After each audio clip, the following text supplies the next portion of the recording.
Hi, for anyone that's just joined us, we're just going to give it another minute and then we will get going. Thank you for joining.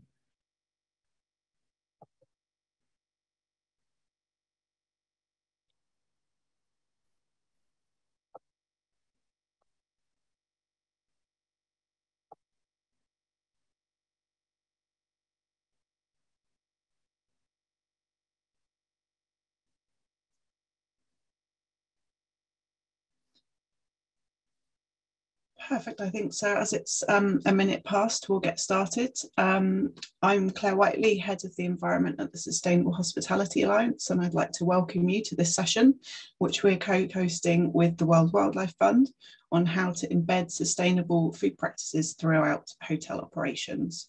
As a reminder, the session is being recorded, and yeah, off we go. So I'd like to start with a brief introduction to the Alliance. We have a vision that was developed in collaboration with our members that responsible hospitality can help create a better world. And our mission is really to drive collaborative action to enable the hospitality industry to have a lasting positive impact on the planet and its people. And we do that by bringing together engaged hospitality companies and using the collective power of the industry to deliver impact both locally within communities and on global issues. We work with senior executives from across our hotel members and strategic partners to address key sustainability challenges. We were founded 30 years ago this year by a group of 10 hotel company chief executives, and we've now reached 24 members, and we're growing every single day, it feels like, with the sort of increased focus that the industry has on sustainability. We have 18 world-leading hotel companies within that membership that make up about 30% of the industry by rooms, which includes global chains such as Hilton, Marriott, IHG, as well as some more sort of regional hotels and some very, very local ones that are just in either one country or perhaps just two locations around the world. We also have members across other parts of the value chain, such as owners, investors, and consultants who are helping to support the industry to become more sustainable. And we work with our members and our other stakeholders to assess the key global challenges that there are, prioritise our activities based on where we can come together and collectively deliver the most positive impact. We align our work with the UN Sustainable Development Goals and drive continued action across two key areas of people and planet. And our topic today cuts across pretty much all of the aspects that sit under the planet side, so climate action, water stewardship, and responsible resourcing. Before introducing our speakers today, I want to start with a brief overview of food as a sustainability topic and why it's important in general. So the food sector is vast and it's a global operation. There's a growing population, as I'm sure you're all aware. We have nearly 8 billion people on the planet, and we're projected to rise to about 10 billion by 2050. The food industry is already having a huge impact on the world, particularly around global energy use, and it's accounting for about 30% of the world's total energy consumption every single year. The processes of production and decomposition of food also contributes heavily to greenhouse gas emissions, with about 22% of the world's total coming from the food sector. So it's a significant contributor to climate change and the devastating effects that we've been seeing, whether it's floods, droughts, etc., that have been increasing. And these are particularly material for the hospitality industry because we rely so heavily on the world around us, on the communities that we have, and the beautiful destinations which our guests come to visit. When thinking about food sustainability, we need to consider also what type of food we're eating. So globally, we're seeing a rise in the consumption of animal-based proteins such as meat, fish, and dairy. And this demand is expected to only rise by about 80% by 2050. However, meat and dairy require a lot more resources, such as land and water, to produce than plant-based alternatives do. and can often have much more significant impacts on the environment through clearing of forests for livestock and crop monoculture for animal feed. Our food choices are having an impact on water security, biodiversity, and animal welfare. And we also need to be aware of the natural food stocks being depleted by our high demand for produce. And again, this is a very material issue for hospitality. Food service is such a large part of our offering to guests and the experience that they want to have when they come and stay with us. And they're becoming so much more interested in what's on their plate, how it got there, and the effect or impact it's having on the world around us. And a final issue is the food which gets wasted. So despite the increasing need for more food to feed that growing population, an estimated third of all food is wasted and it's being thrown away. And this is either due to it spoiling during production or transportation, or it could be being thrown away by households, retailers, or within hospitality operations, for example. And that's the equivalent of about $1 trillion worth of food. The hospitality sector itself is generating vast amounts of food waste every year. In the UK, it's about 1 in 6 meals that are wasted in hospitality. So there's a lot that can be done to improve the situation. But there are things that can be done. There's no one quick fix that can be done, but actions can be put in across various points of the life cycle of food. And that includes working with suppliers on sustainable procurement and manufacture processes, on site, thinking about menus and food preparation for guest consumption, and throughout the process by understanding, reducing, and responsibly managing food waste. And at every stage, collaboration is key to really trying to put these changes into place. We have some resources within the Alliance that we can provide. So we have various fact sheets on things like responsible procurement, on food waste, and we have our pathway to net positive hospitality, which breaks down the journey on sustainability and includes some aspects around how you can manage your food impacts. However, we also have some very great speakers on the line today who have even more information about each of those aspects and can really kind of dive into the details and share some practical examples of what can be done. So I'm really pleased to introduce our 3 speakers and give you a bit of an outline of the structure for today's session. So we'll start with the topic of sustainable procurement, and we have Nicole Condon, who's the US Programme Director at the Marine Stewardship Council, who will give us an overview of MSC's mission of sustainable seafood and explore what certified seafood is all about. We'll then move on to the topic of consumption, and we have Edwina Hughes, who's head of Cool Food at the World Resource Institute, who will explore the importance of choosing more cool foods in our diets and introduce the Cool Food Initiative. And then finally, thinking about the food waste piece, we have Samantha Kenny, who's Senior Programme Officer on the food waste team at the World Wildlife Fund, and she'll be exploring the climate impact of food waste and introducing a new waste calculation tool for hotels. So the session will then be opened up to you guys to answer some of your questions that you may have. So please do feel free to drop any questions that you have throughout the session in the Q&A function, and we'll come to those at the end and try and answer as many as we can. And with that, I would like to hand over to Nicole to go through your presentation and talk about certified seafood. Thank you. Thank you very much, Claire. Let's see if I can get this up.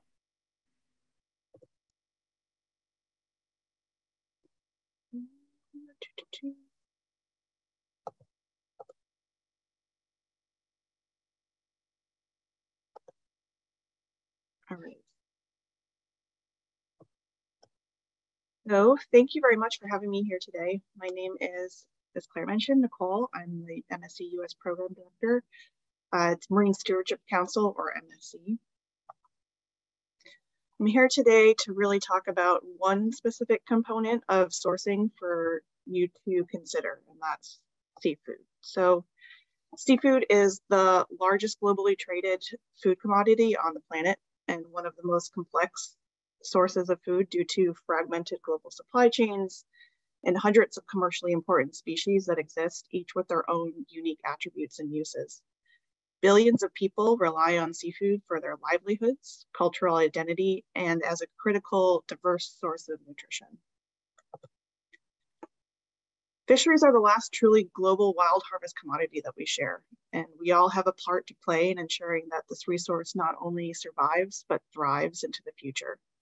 As of 2020, 35% are overfished, a percent that has continued to grow over the years alongside a growing population and demand for seafood.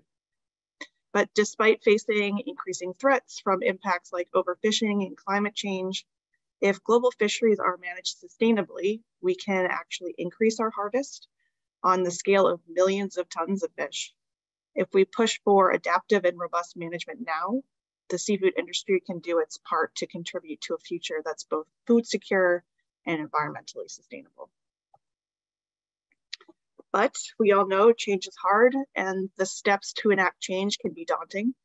Compared to a decade ago, people across all demographics and geographies are now more likely to say that we are facing environmental and socioeconomic challenges at an unprecedented scale around the world. There is this overwhelming and pervasive sense of eco-anxiety that the problems we face are too big and too terrible to overcome. And that's why it's actually so important for companies to show their consumers or their guests that steps can be taken to make positive change. One of these ways is to look and work with credible standards for sustainability, like the MSC. Studies have shown both short and long-term benefits for businesses certified to sustainability standards. In the short term, this includes things such as improved sustainability strategies, operational efficiencies and risk management, improved market access, better access to knowledge and support, better supply chain coordination, and improved sector alignment and coordination. Long-term, companies have actually seen positive benefits in growth of production or sales, improved reputations, and greater sustainability impact. Within this space of sustainability standards, the MSC offers two. The first is our standard for sustainable fisheries. Fisheries can voluntarily be assessed and ultimately certified by independent third-party auditors if they meet a threshold of best practice against our standards.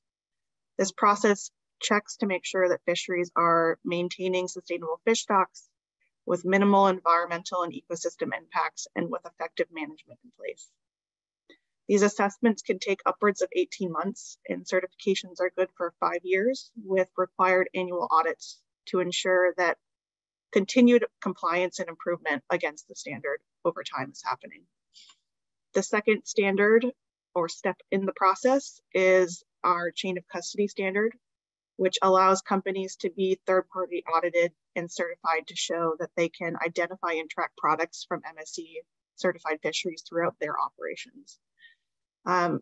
For the last step, for consumer-facing claims, companies can take the added step of partnering with the MSC and signing an eco-label license agreement. This allows final checks and assurances to be put into place so that when a consumer sees the label, they know that the seafood is not only sustainably sourced, but it's verifiably coming from a fishery that's certified sustainable to the MSC standard and is wild caught. All of these steps and the assurances behind them make the MSC the world's gold standard for sustainable seafood. There are a few things that are relatively new to our program as well.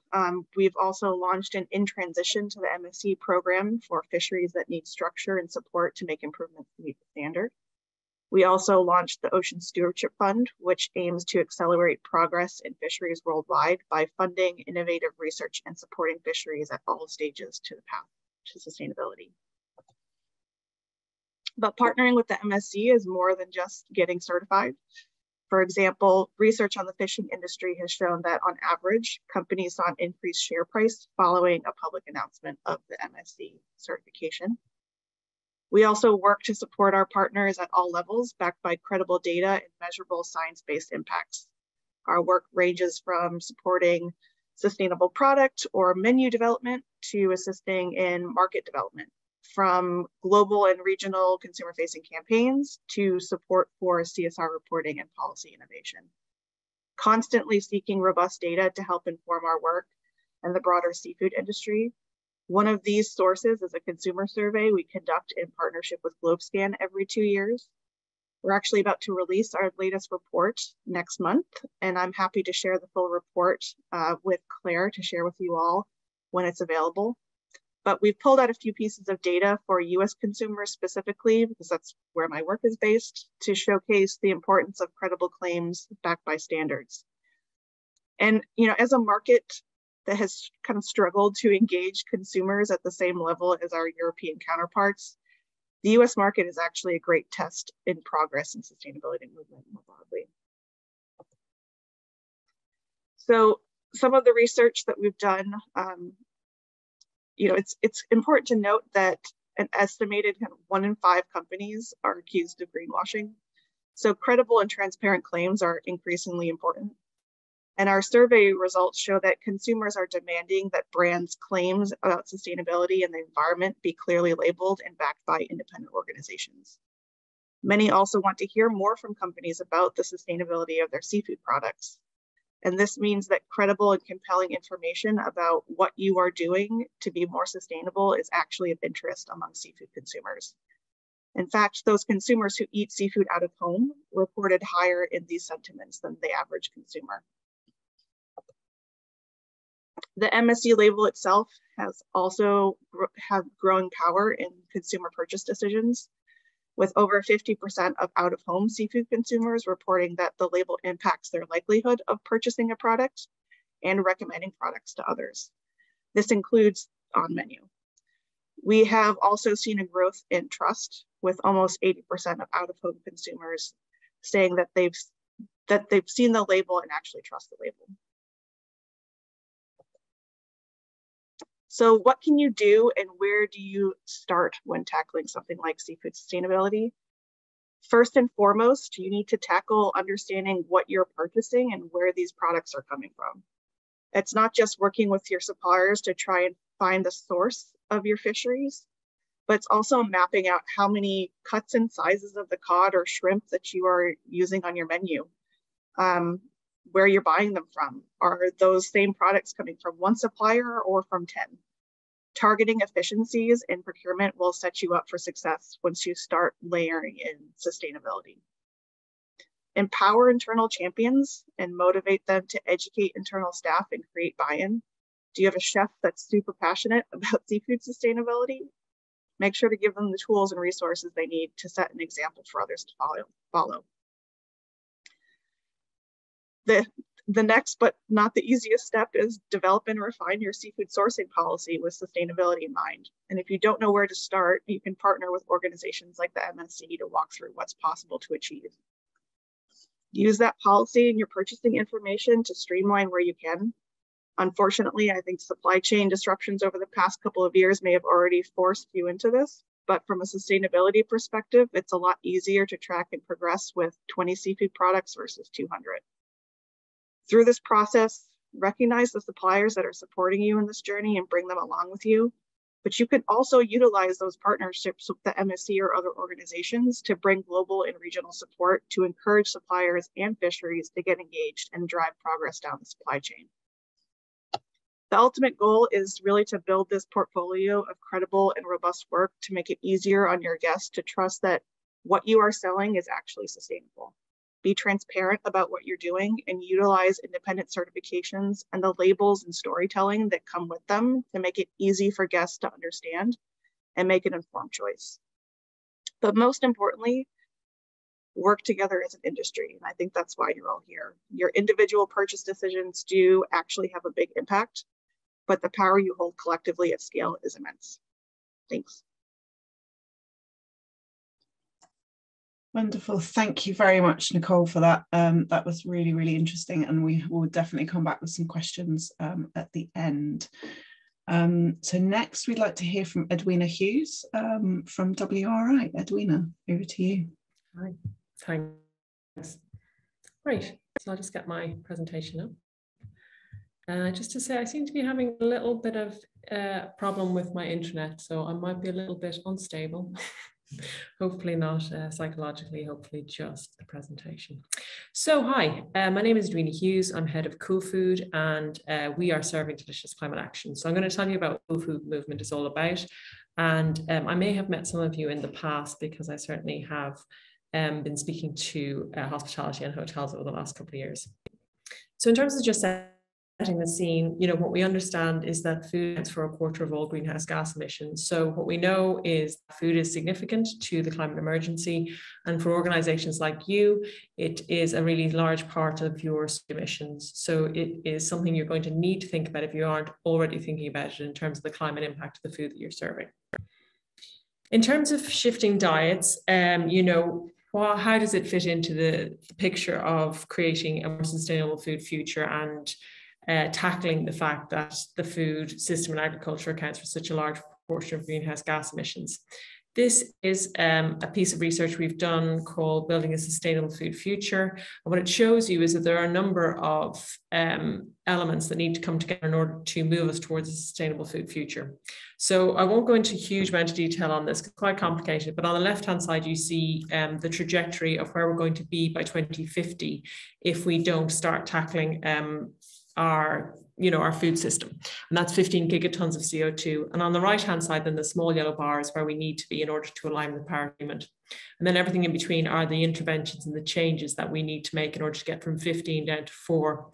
What you can see is that shifting diets in the red is quite a significant part of that solution. So we know that we need to get to a sustainable food future. We now know that shifting diets is a significant part of the solution. What do we mean when we say shifting diets? Well, what we want to see is we want to see people shifting away from climate impactful foods towards more climate friendly foods.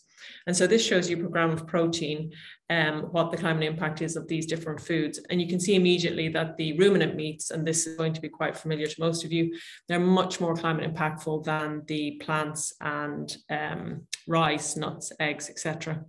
So what we want to do is we want people to eat more of the greens and fewer of the reds. You probably will have noticed that there are 2 different colors in each of the bars, and certainly in the last slide as well, there were 2 distinct elements to what we use to calculate climate impact of food. If I go back one, you see there's a hatched area and a solid area. And so the World Resources Institute is very interested in land use change. So while we want to know what the life cycle analysis is, what happened from farm to fork, what we also want to know is what is the land use implication of eating a particular kind of food. So we know that some foods are far more efficient than others and use land much more efficiently. When it comes to something like lamb and goat and beef, you see that the darker red here, that's the land use change. So you start seeing that actually that's the reason why ruminant meat is so much more climate impactful than some of the other foods. So in terms of taking the Cool Food Pledge, this is a commitment we ask organizations to do if they want to commit to a science-based target for the of their food being served. We have set our target against the earlier insights that you've seen.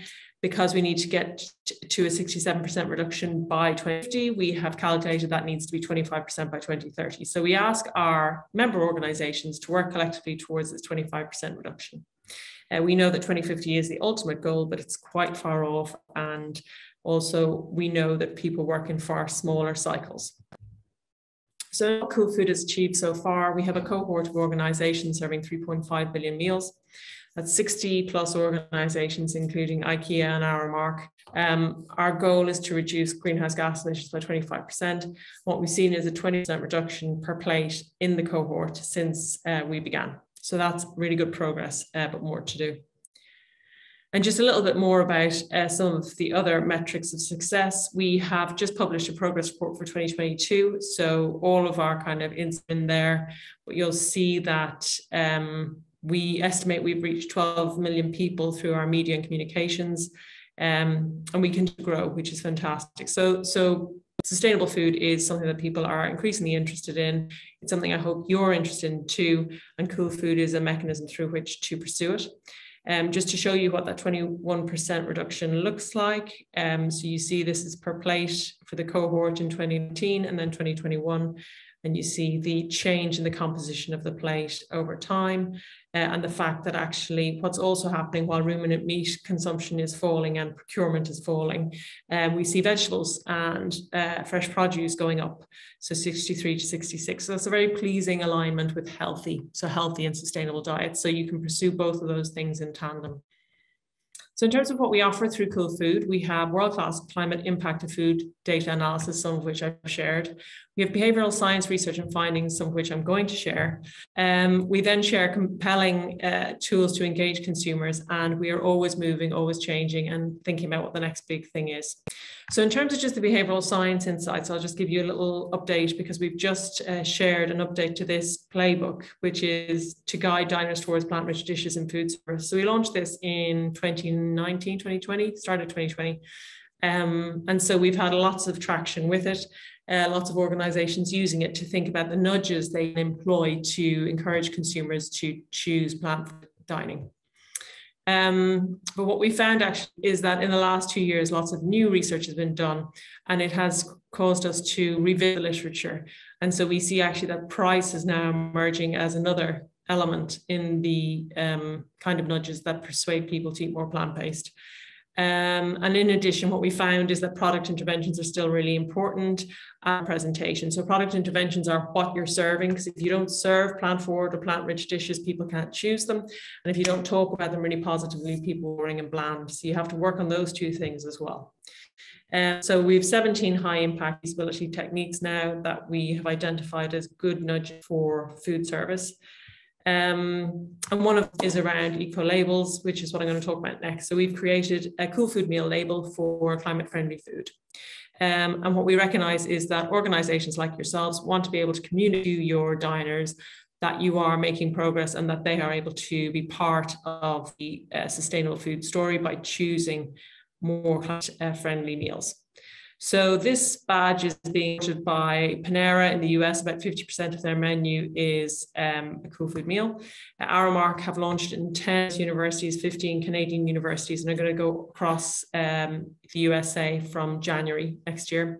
Max Burger in Scandinavia are in the process of launching it. So we've done the analysis and we're just about to put the menus. And then Nestlé Professional are Cool Food Meals ambassadors. So they have a product called Sweet Earth. And so they have created Sweet Earth inspired Cool Food meals. So just briefly how it works: allocate, analyze, and award. We look for a climate threshold under which a meal can be certified. We break up your carbon pocket money for food, if you like, 12.6 kgs in Europe, between breakfast, lunch, and dinner. And so the meal needs to fall below these thresholds in order to be certified. We then use ingredient to calculate that life cycle analysis and the land use change. And then we award the badge if the meal falls below the climate threshold. In terms of other techniques, we have something like this. So this is a product technique or a product nudge. So basically it's making vegetarian the norm or the default. So this is launched in Europe, just around making a burger that is plant-based, the default choice. Sorry, 1 second. So what you can see here is that this is a Burger King trial from Austria, and basically Burger King switched nearly all of their product plant-based meats as the default. So meat was only served when consumers directly requested it, and the plant-based version was positioned as the normal option. So this makes switching easy, friction-free option, and it changes the default. So I think you might have this veg default. There's some other campaigns are making veg the norm, and that can be really powerful as a way to persuade people to eat differently. Another technique here is on pricing, and this is just looking at cross promotion of products. So looking at meal deals or bundles, create a complimentary meal offer here. So you have an example here from the vegan kind. It's a market and subscription service. So it offers bundles of products that can be paired together to create a full meal. So other examples would be meal deals or set menus where the starter, main course, dessert, or drink pairing are all fully plant-based. basically looking again at the door for the consumer, making the choice easier. So if you think about these things, they're all things that happen or are being employed already in food service and in retail, for instance. And it's just thinking about how those things can be applied then to plant-based. So in terms of what you can watch out for, all the new interventions will be in our new playbook, which will be coming out early next year. And it will have the price interventions and some of the new examples for product and presentation. So finally, then my last slide, just what can you do? I mean, I would suggest to follow my colleague Rich Waite on Twitter if you want really accessible and interesting insights. So he was one of the co-authors on the Sustainable Food Future, but he's also able to really explain some of this stuff in language that I can understand, which really appeals. We've got all of our research on coolfood.org and then our progress report as well. And you can pop me an email if you want to know more. So thank you very much. Brilliant. Thanks so much, Edwina. And we're looking forward to that new playbook coming out when it does. Brilliant. Samantha Kenny, if I can hand over to you now to give a bit of an overview of what WWF are up to. Absolutely. Thank you, Claire. Just give me 1 second to get all set up. Hi, everyone. I'm really glad to be presenting to you today. Someone come off and let me know if my PowerPoint isn't looking okay, but I think it is. So thanks, Edwina. So my name is Samantha Kenny. I'm a senior program officer on the World Wildlife Fund food waste team. I'm based out of our US office. And I've been in my position for the last 6 years, really working to address food waste in hospitality and food service of businesses globally. In case you're curious why WWF is working on the topic of food and food waste specifically, so WWF is a global conservation organization that uses kind of corporate and community approaches to meet the needs of people and nature within the current social and environmental crises that we're dealing with today. And World Wildlife Fund kind of caught hold of the food and food waste topics really within the last decade as science came out on really the outsized impact that food production has on our natural systems.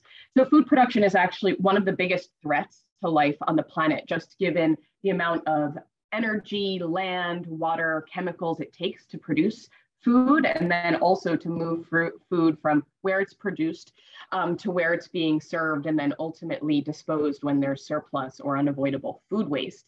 All of these things together make it one of the largest contributors to draw on natural resources, but also one of the largest contributors, of course, to greenhouse gas emissions as well.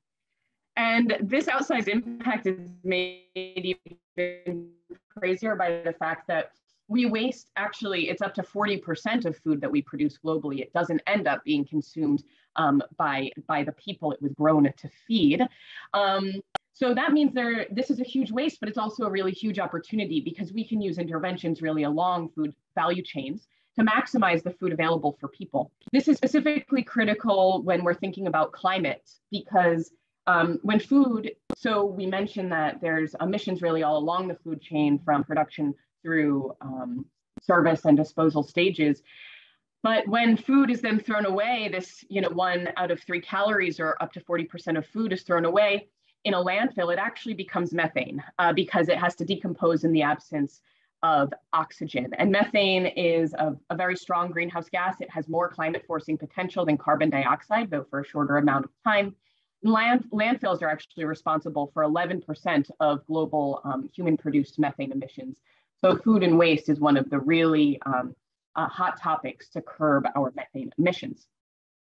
When we're thinking though, when we zoom into hospitality and food service businesses, there's more than just environmental benefits to save when thinking about reducing food waste in operations and through supply chains. So really the benefits we see in a food waste program rolled out at a property level or at a corporate portfolio level, we see a savings against the bottom line. So I'll dive into this a little bit more, but food costs are one of the largest line items in a hotel or of course a food service business operations. So to cut down on waste has a really significant impact on profit and bottom line. We can think about personnel and talent retention. Again and again, surveys show that hospitality and food service workers are interested to work for a business that holds social and environmental sustainability causes in high regard. And that can extend the amount of time that those personnel are interested to stay and grow with the company. In terms of public relations, we see consumers becoming more and more educated on topics of environmental and social sustainability, especially since the COVID-19 pandemic. So speaking about your sustainable operations and commitments against climate and also local environmental and social initiatives, that can be a real value add for consumers, guests, and also corporate clients making purchasing decisions, or really all of the benefits we can collect on that end, or that's driven by food waste. So I wanted to dive in a little bit deeper because this slide and these talking points, I've had them for longer than we've been in the current context of our food system today. So these 4 areas of benefit have been really significant since the inception of this program, 6 years ago. But really since the COVID-19 pandemic and the fallouts we've seen in systems globally, this topic and the issue of food waste are becoming even more critical for hotel and food service operations to address on a property level and at a corporate portfolio level. So really just to go around the circle again, I don't have to tell folks on the line, and already it was mentioned in some of the previous presentations that food prices are soaring. We're seeing food prices of sometimes over 33% increased, which is just completely unprecedented. I believe I actually have a note that I can't see because I just have my one screen today, but that we're seeing food price index increases at the highest level than we've ever seen them since we've been measuring food cost increases across global systems. So that's a really critical point that I know is affecting bottom lines really across the board in this sector. For personnel, we're seeing job vacancies higher than we've ever seen them. So we're seeing over 30% job vacancies in countries like Australia and the US, and general increases in job vacancies across the board, where especially folks working in hospitality and food service sector businesses are finding other jobs, especially during the pandemic when we saw closures. In recent polls, we see actually almost 9 out of 10 consumers interested in ethical and sustainable business practices and looking into those before they make key buying decisions. I found a really interesting survey on this that if you're interested to read, feel free to reach out after the session. But there's a lot of evidence that consumers are looking to folks not only to act sustainably, but to talk about those sustainable actions so consumers can use that information when making their choices. And then finally, we understand today that at least 25% of climate change is driven by methane emissions. And we are seeing 11% of climate change driven by landfill methane emissions. So methane is really a moment, we're having a moment with methane right now in the global conservation community, and food and waste, addressing issues of food waste, food loss and waste in food systems is one of the top ways that we can curb human created emissions. This is a pre-pandemic statistic and study, but there was a business case conducted for hospitality and food service businesses, and they found that for every $1 invested in reducing food waste, $7 were saved. And there's a good chance that this number has even increased post-pandemic given inflation. So what can be done? The sector actually has really comprehensive guidance and tools, both via my platform, Hotel Kitchen, and really wider for the sector right now. The tools and resources we're seeing for these businesses to address food waste are becoming more robust. We're filling data gaps each year. So you can rest easy that if you're seeing a driver of food waste in your operations, that you can find a resource that can really help you to parse it back. So Hotel Kitchen is a PDF as well as a dynamic website where you can step through comprehensive guidance to address food waste in your supply chains and operations. That's split up by the flow of food for hotel, from planning through receiving and handling food, prepping ingredients and meals, service, setting up food donation programs, setting up food waste diversion partnerships as well. But you can also navigate Hotel Kitchen by job role within a hotel. So you are a member of the culinary team, you can dive into guidance at that level. Specifically, we have all of these materials are completely free to the industry. Feel free to take and use whatever you'd like. We have a free video training series that's hosted through Ecolab and Lobster Inc. That walks line level staff, or you could roll it out at a managerial level, through really key food waste topics. Just takes 30 minutes. We have a 1-hour facilitated session you could also use to walk users through that. We have a great study that shows 17 ways to update your buffet so it inherently produces less waste.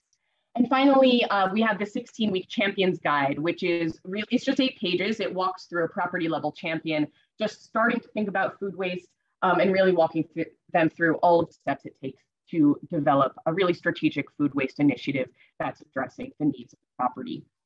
Hotel Kitchen was designed first for the US market, but it's since been scaled to key tourism sectors all around the globe.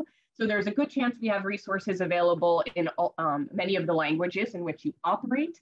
And we also have staff teams and a network of consultants that are active across the globe, supporting properties and companies to really roll out holistic and thoughtful food waste strategies for their operations.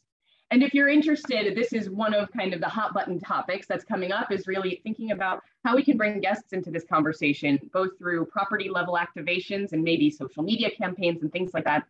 So we have a new toolkit for that, how to talk to guests about food waste. And that includes tips on how to develop your own campaign, as well as 2 out-of-the-box campaigns you can really just download and print or use in digital activations. So if you're interested to learn more about that, take a look.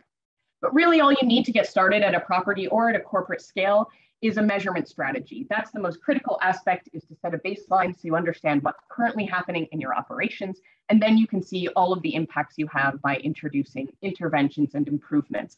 You can do this manually, and we have guidance on how to do that on Hotel Kitchen, or there's some really fantastic tracking technology partners you can work with, like Lean Papuino, Kitro, and Lumitix, that are really great partners to dive into key drivers of food waste on your site. Many of them use artificial intelligence these days to find really strategic insights to improve your operations without a huge draw on your staff's time or resource allocation.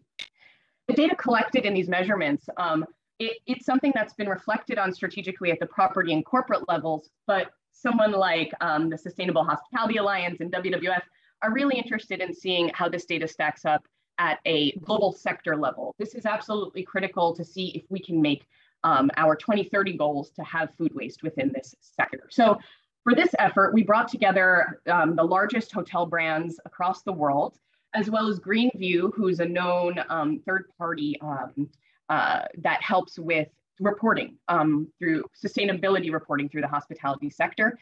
And we produced this hotel waste measurement methodology, which helps a hotel property or company figure out how to measure waste in a way that can be comparable from property to property, brand to brand, and company to company. And this was designed in the same structure as the sector benchmarking on water and energy as well. So this is something very familiar to the engineering teams that fill out these types of materials. So the methodology came out in 2021, and right now we're a calculator to support that methodology is under production, first for the US market, but you don't have to read the details here. This is just an example of what the performance data dashboard will look like, but it's really a way for the engineering teams for hospitality brands around the world to aggregate the waste data that they're collecting and report it into the Cornell Hospitality Sustainability Benchmark, along with water and energy, to really see the whole picture of sustainability impacts across the global hospitality sector. If you would like to learn more about food waste resources and tools available for this sector, you can absolutely dive into the Hotel Kitchen materials that I've already shared. I have a QR code on the next slide. But I also wanted to let you know that both Sustainable Hospitality Alliance and WWF and several others are involved right now in the United Nations One Planet Global Tourism Food Waste Roadmap and Initiative. And this is going to be setting out targets for the sector to meet on food waste leading up to 2030, as well as aggregate global resources to help the sector achieve those goals. So that's my presentation. You can find more information on WWF's food waste programs at worldwildlife.org/foodwaste, and all of the Hotel Kitchen materials at hotelkitchen.org.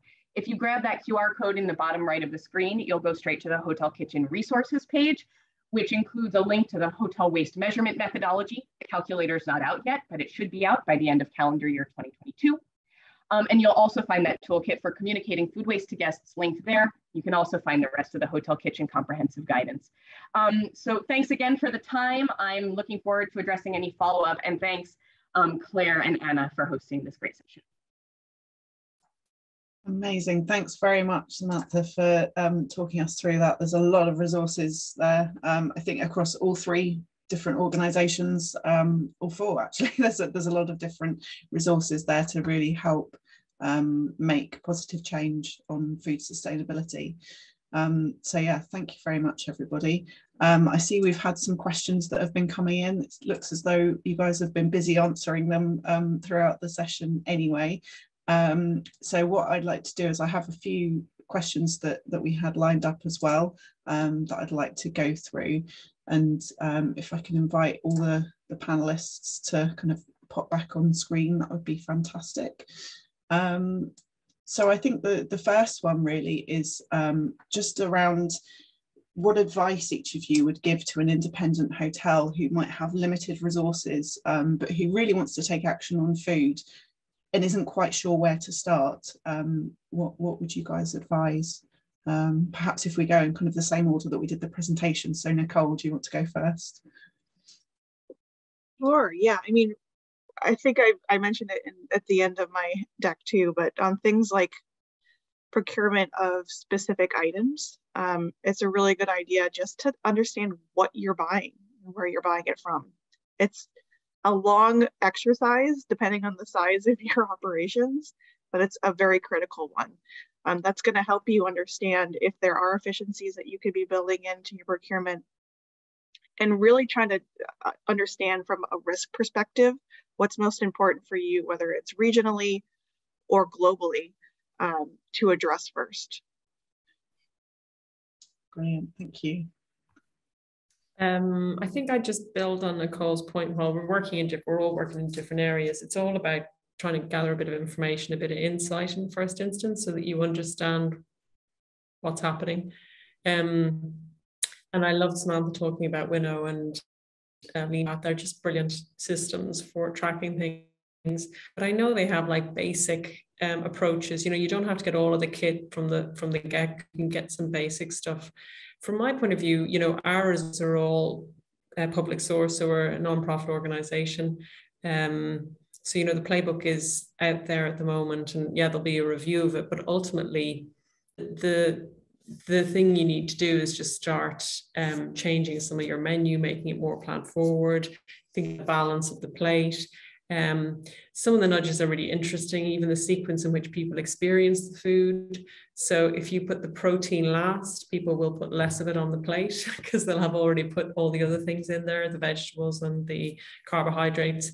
So, you know, I think there are some really simple things that don't require lots of tech and don't require lots of consultancy. Loads of information out there, brilliant organizations, MSC, WWF, WRI, very reputable organizations. So start with organizations that you know have a good reputation in the area that you want to tackle, and then go for one thing at a time, because don't try and do it all. They'll often be positive. You know, as I said, you can do healthy and sustainable at once. And you know, there are great benefits around reducing greenhouse gas emissions if you reduce waste.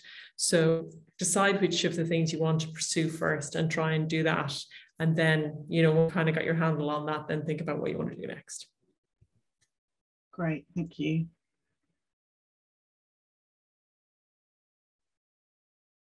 I think these are two really fantastic points, and I want to do healthy and sustainable topics at the same time. And actually, staff and guests really understand coordinated messages on food waste. So we're talking about three different aspects of sustainable food in an operation. But there can be some work done on the leadership side to parse through the design of a sustainable food program at a hotel. So you can kind of consolidate some of these priorities together and help properties also prioritize where to start. And like, for example, when you save money on, if you are able to dial back food waste, you can actually free up culinary budget, which you don't want to take away from culinary teams, because then they won't want to tell you how much money they're saving. But you could actually reallocate that budget towards improvements in sustainable procurement or menu design consulting, or really any of these items. So I would encourage folks to think through the available resources and then kind of ground that in the reality of the community where you're operating and the team and the guests you have. So you can really curate based on your food procurement and your service style, really what's needed to make the biggest impact on environmental the biggest positive environmental impact you can have through your interventions. I'd say if you're interested in jumping in and getting started on food waste, if you grabbed that QR code or if you head to hotelkitchen.org/resources, there is also the link to that Fighting Food Waste in 16 Weeks Champions Guide, which is designed for a property level champion who doesn't know anything about food waste to get started and actually diagnose a food waste issue. You could definitely think about wider food topics as you're doing that diagnosis, but I'd encourage to start by educate yourself and try not to jump in really quickly, because these can be operational changes too that you want to make sure are going to flow really well for your staff, so you're not really stretching resources, especially at this moment where there's so much to do. I'd also say the last point I wanted to make is if you're a hotel property interested in getting started, there's a really good chance if you're a member of a hotel brand or a hotel group that organization might already have resources and capacity allocated to helping you set up sustainability programs on site. So they might be able to help you with some legwork or deliver resources or trainings. So you're not alone. Folks in your community have already started this journey, as have folks, in associated brands or groups that you're. Great, thank you. That's really, really useful. Yeah, some great feedback there. I think one thing that's come up quite a few times, both in the presentations and the conversations afterwards, is about the importance that guests are putting on this and the sustainability or the interest that they have in sustainability of the food that they're eating when they're out and about. One thing I think that some hotels struggle with is feeling like they're going to be alienating customers if they start to talk to them about sustainability, about whether it's kind of more plant-based foods, whether it's more reducing food waste or certifications. How do you think they can kind of work on communicating in a way that doesn't make them feel guilty about their own behaviours when they're travelling? We're going in the same order again. Yeah, no, it's a really important question, because you are going to have a range of guests, from folks who are going to ask the server, where did my seafood come from? Go tell the chef, I want to know. And some who are like, I don't care, just give me what I want, right? So there's a wide range here to address. I think it's really important to be transparent and have the information somewhere that's easily accessible. So if you're doing all of this work, make sure that the people that want to know more have an easy path to know more. And then for the rest, make it a really easy decision. You've done all this legwork, you're doing all this great work in the background. Now make it very easy for them to know what you're doing. And things like putting an MSC eco-label next to it, an item on your menu, or calling out what is sustainable on your menu in a very simple way makes it a low lift way to show that you're doing something and show the credibility behind what you're doing. So it doesn't have to be this massive push for your guests. It can be if that's something you're very, very passionate about, or if it's a location that makes sense. But it can also be, like I said, a very easy lift where you have the little bug marks on your menu just to indicate what you're doing, and have a lot of information about what goes, all the credibility and information that goes behind that, sitting somewhere maybe on your website or some other resources on site that guests who are very interested can learn more. Great, thank you. I think this came up last week. We celebrated I think it's where we've been running for like 4 years. And when we started Cool Food, the message we got back a lot of times, well, people are just going to eat what people want to eat. Very persuadable, it turns out, actually. And if you offer people something different and it's still delicious and it looks great, they're likely to want it, So I wouldn't underestimate the power of just making sure that whatever changes you make are really appealing. I don't think anyone wants to eat beige food anymore. So, I think it is about creative and imaginative. We have inherited a kind of a culinary expertise that hasn't really championed vegetables up to now, but you are seeing a move in that and a shift in that, because I think if you had, maybe some the participants in the webinar will know this, but their chefs will have gone through training that was all about meat preparation and then fish and then maybe veg if you had some time at the end, or desserts maybe first and then veg. So, you know, literally the bottom of the pile. And that's kind of changing. And, you know, you see chefs in the culinary tradition being really celebrated now in terms of the deliciousness of veg and the variety.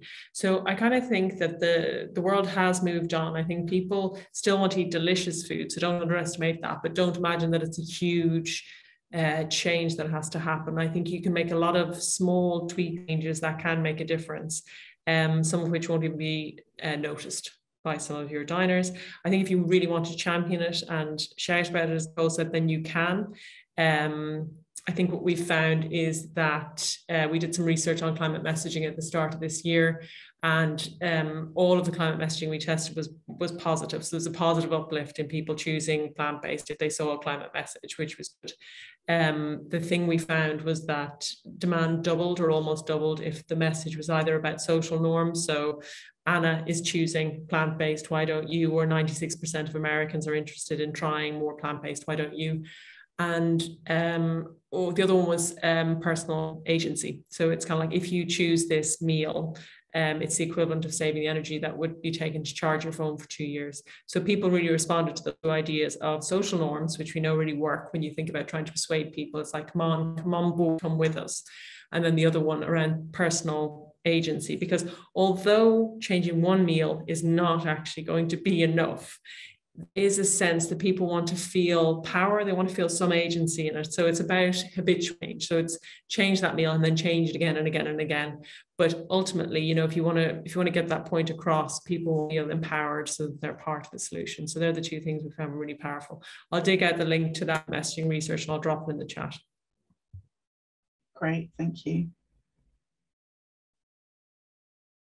That's fantastic. I would say, so I put in a plug for the toolkit for communicating food waste to guests. Food waste is a sticky topic because folks can take it as, if you have a message on a buffet, for example, that suggests you take less food, folks can feel, you know, this is an all-you-can-eat buffet, I've paid for it, it's included, why are you suggesting I take less? Or some perceive it as a cost-cutting measure. So like you're trying to save money by changing my experience. So these were some of the negative pieces of feedback we had in the beginning when we were just kind of testing different messages. But we actually worked with a design firm to conduct guest intercepts and things like this to figure out which messages on food waste really landed well for people. And similarly, it followed a behavior change model of thinking about leveraging these kind of specific moments that land positively for guests and really make them feel like they're part of a movement as opposed to controlling their behavior. I think that message is much stronger in an operation that's already addressing, I'm going to speak food waste specifically, of course, already addressing food waste in their operations. So if you have food and a guest stops one of the staff members and says, tell me more about this food waste initiative, that staff member should definitely have talking points on what's happening back of house in preparation and menu planning to reduce food waste. So it's not just something that is, significantly the responsibility of the guest. I'd also say, I mentioned before, guests like to think about food holistically. So if you can think about different aspects of your food sustainability program, folks do want to kind of put this in its place. This is a sustainability initiative. This has social and environmental aspects. They're thinking holistically about food systems. It also can quell issues of greenwashing if they think you are just focusing on one aspect of sustainability and leaving others behind. That could be a trigger for very aware and educated consumers. One other thing I'd suggest is if you're interested to dip your toe into the guest communication area, you can think about starting with business travel and meetings and events instead of starting with leisure travelers. So that's something. And always think menus are going more digital. All engagements with guests are going more digital. So think about activations or links, or maybe you're more comfortable using eco labels on a digital menu than a print menu or things like that. So the moment is changing and we have more. Brilliant. Thank you very much. I think we are just about out of time. So thank you very much for that sort of extra information that you guys have all just shared. I think there's been a lot of information shared throughout this presentation. We will be sharing slides afterwards, and we'll make sure that we get links to all the different resources that have been referenced as well, so that we share everything together, so you can kind of easily access anything that you're interested in. Thank you very much to everyone for joining today, particularly our panelists, but also thank you to everyone who's watched, and we hope that you found it really useful. Thank you again. Goodbye.